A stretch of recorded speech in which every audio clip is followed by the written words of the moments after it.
9월 23일 월요일 김유정의 톡톡 동해안입니다.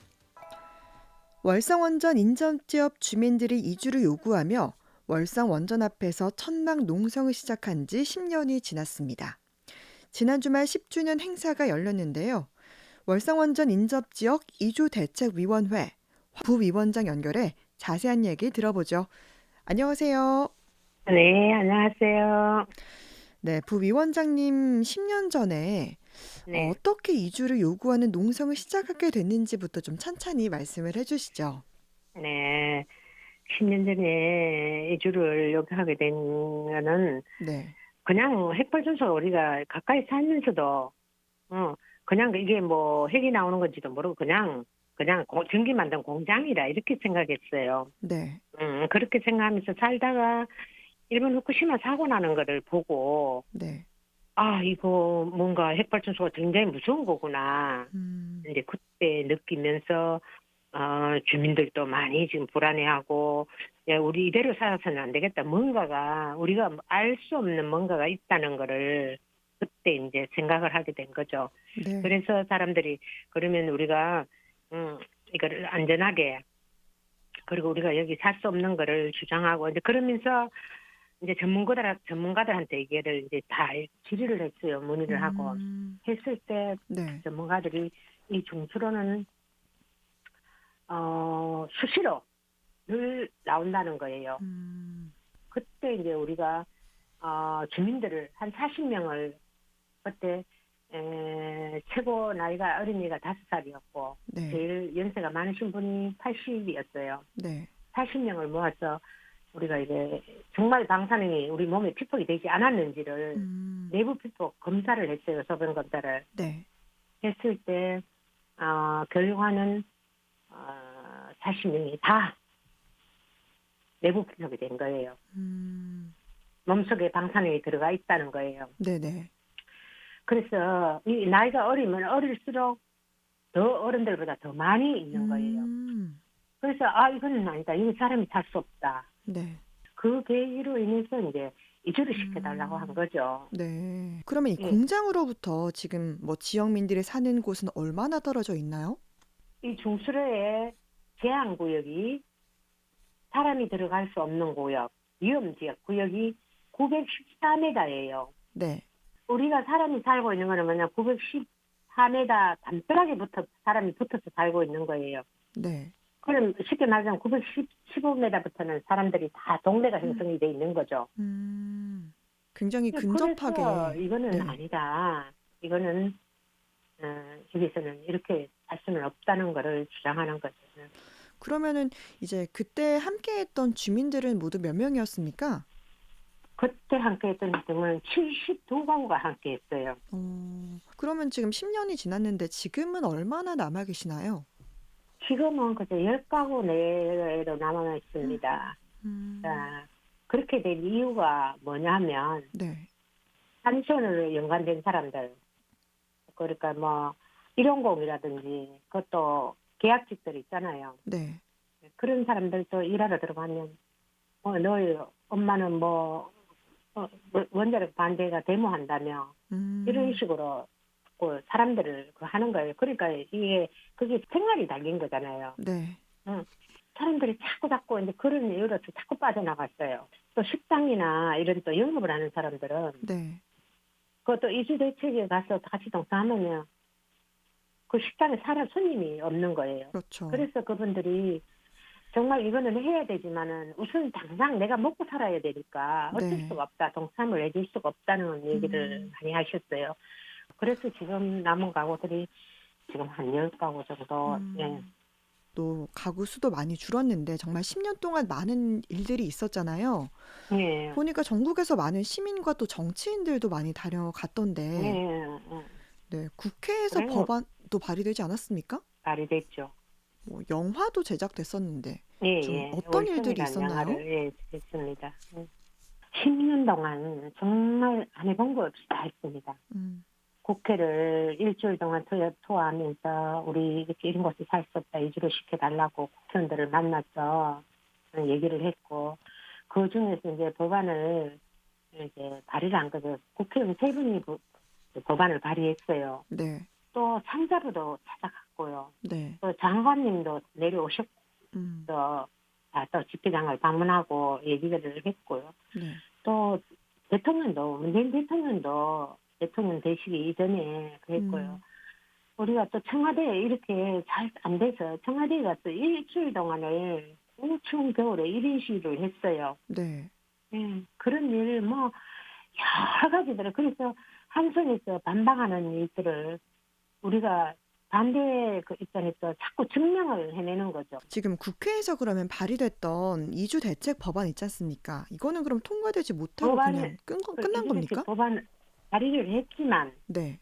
하나도 그래서 통과되지도 않았고요. 네. 논의도 없었어요. 네. 이 원전 주변에서 지금 거주하기 힘들면 뭐 어떤 분들은 떠나면 되지 왜 이주를 요구하냐 이렇게 생각할 수도 있을 것 같은데요. 아, 그런 사람도 있어요. 네. 많이 있어요. 예. 집이 재산이 팔리질 않아요. 음. 예. 이 핵발전소는 위험하다는 것이 이제 네. 이렇게 다 사람들이 알고 있잖아요. 네. 그러니까 누구 하나 우리도 지금 집을 경주, 울산 이런 거뭐 내년 제가 아마 7, 8년 누구 하나 집 보러 오는 사람이 없었어요. 네. 그리고 그 부동산 같은 데 가서 딴 사람들도 내놓으러 가면 어제는 컴퓨터에서 뭐 주소만 치면 이 지역이 어디고 주위가 그렇죠. 어떻다는 걸 다 알잖아요. 네네. 그러면 원자력 이건 이거는 접수 받아도 우리가 팔아줄 수 없습니다. 이거는 매매가 잘 안 됩니다. 하고 이렇게 안 되니까 네. 이제 한 손을 보고 사달라는 거죠. 음. 너희들 때문에 지금 이거를 왜 그게 제대로 매매가 되고 하는 것들은 뭐 때문에 10년 동안 이렇게 스트레스를 받아가면서 네. 싸우고 있겠어요. 팔고 나가면 되지. 네. 그래 그게 안 되다 보니까 이제 한손 보고 이제 집을 사달라고 요구하는 거죠. 네. 그러니까 어. 가고 싶어도 갈 수가 없는 그런 상황이다 보니까 그렇죠. 예. 이렇게 요구를 하시는 지금 건데 응. 그러면 한수원이나 정부가 이런 요구를 좀 들어주지 않는 이유는 뭐라고 보십니까?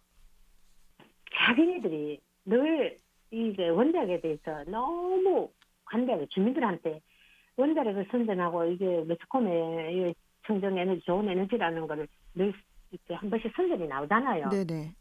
반대로 나쁜 것도 얘기를 해줘야 될 거 아닙니까? 네. 만약에 이게 사고가 났을 때 자연재해나 뭐 어떤 걸로 사고 났을 때는 어떤 피해를 주민들이 받을 수 있다는 거. 그런 것도 얘기해줘야 되고 모두 이제 이게 잘못된 걸 다 얘기를 해줘야 되는데 이 사람들은 그런 거는 다 숨기는 거예요. 감춰놓고 그냥 좋은 것만 얘기하는 거죠. 그러면 그래서, 지금 네, 주민들이 요구하는 게 좀 구체적으로 어떤 건지 좀 자세하게 말씀을 해주세요. 네. 그 주민들이 요구하는 거는 그런 거죠. 이제 한편을 보고 첫째 안전이고 우리가 여기 살 수 있는 동안 안전해야 되잖아요. 네. 그리고 또 이제 사람의 실수를 해서 지금 작은 사고들도 많이 나거든요. 응? 그런 것들을 좀 줄여주고 네. 자기네들이 이제 이렇게 숨겨오고 주민들한테 거짓말하고 한 것들이 이주를 시켜주거나 주민들의 요구에 모든 것이 들어주게 되면 자기네들이 그걸 인정하는 꼴이 되잖아요. 우리 직원들도 사는데 주민들을 왜 못 사느냐는 식으로 이런 얘기들도 하고 그랬거든요. 방사는 기준치 이하다. 이하니까 살아도 괜찮다. 기준치 이하니까 자기는 합법적으로 그걸 하고 있다. 기준치를 방사능 기준치를 만들어 놓고는 그 이하에는 피폭이 되더라도 자기네들이 책임질 수 없다는 거죠. 또 이제 한 가지는 그런 이주를 시켜줄 그런 법이 없대요. 이 기준치 이하다 보니까. 그러니까 네. 이주를 시켜줄 수가 없다는 거예요. 그럼 이주를 꼭 하고 싶으면 국회 가서 우리 보고 법을 만들어줘요. 법을 만들면 법이 있으면 자기는 법대로 이거를 시켜주겠다는 거죠. 그러면 지금 주민들이 요구하는 게 가장 크게 요구하는 게 집단 이주를 요구하시는 겁니까? 아니요. 개별 이주예요. 개별 나가고 이주요. 싶은 사람은 네. 그냥 나가고 싶은 사람들 1년에 그냥 한손이나 정부가 형편이 되는 대로 그냥 몇 가구씩이라도 내보내주면 좋겠다 이거예요. 그죠? 2가구도 좋고 1가구도 좋고 네. 내보내주면 나가겠다는 거죠. 근데 예전에 인터뷰하신 거 보니까 이제 농성을 10년만 해보자 이렇게 얘기하셨던데 예, 이미 예, 10년이 지났잖아요. 앞으로도 그래서 계속 농성 이어가실 계획이신가요? 예, 예. 왜 그러냐 하면 그때는 10년이라는 세월이 굉장히 긴 세월이잖아요. 처음 시작할 때. 네. 옛날에 어른들이 10년이면 강산도 변한다고 아니 그런 세월이잖아요. 그래서 우리가 그런 처음 시작할 때는 내년에는 한 2, 3년이면 끝날 줄 알았어요. 음. 근데 8월 25일이 10년이었잖아요. 네. 그러나 그렇다고 해서 지금 이거를 10년 됐다고 해서 아 이제 안 한다고 끊을 수는 없어요. 음. 이제 어쨌든 우리는 이주를 계속 요구를 하는 거죠. 계속. 결국은 끝까지 싸울 겁니다. 네.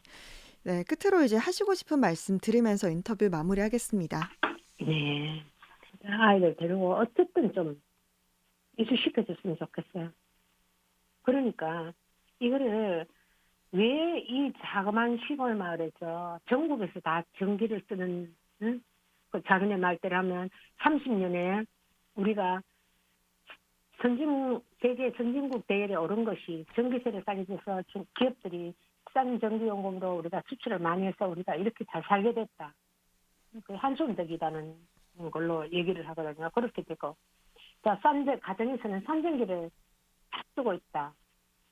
그거 좋다 이거죠. 그러면 그렇게 나라가 잘 살게 만들어줬고, 전국의 가정에 전기세를 다 싸게 만들어줬습니다. 그럼 우리는 뭡니까? 우리는 왜 이 핵발전소 가까이 살면서 이렇게 피해를 보고 사느냐 이거죠. 우리가 정당한 요구를 그게 무리한 요구가 아니잖아요. 정당한 요구를 하면 네. 정부나 한수원 쪽에서 어느 정도 선생 아 그래 몇십 년 동안 고생 많으셨습니다. 그러면 뭐 원하는 대로 이렇게 합의해서 이주를 시켜주도록 해야 되는 건데 이 사람들은 그걸 안 하잖아요. 이곳에 있는 주민들의 이 고충을 좀 생각하시고 어느 국민이라도 너무 피해보는 건 없도록 희생하는 게 없도록 그리고 이렇게 억울한 마음이 없도록 지금 주민들의 우리는 많은 수가 지금 우울증이 와 있어요. 너무 지금 답답하고 억울하잖아요. 그러니까 그런 거를 좀 해주십사 하는 거. 음. 꼭 이주에 관심을 두시고 주민들의 이 목소리에 좀 귀를 기울여 주십사 하는 거. 네, 그걸 부탁드리고 싶습니다. 네. 네. 오늘 말씀 잘 들었습니다. 고맙습니다. 네. 월성원전 인접지역 이주대책위원회 황본희 부위원장과 이야기했습니다.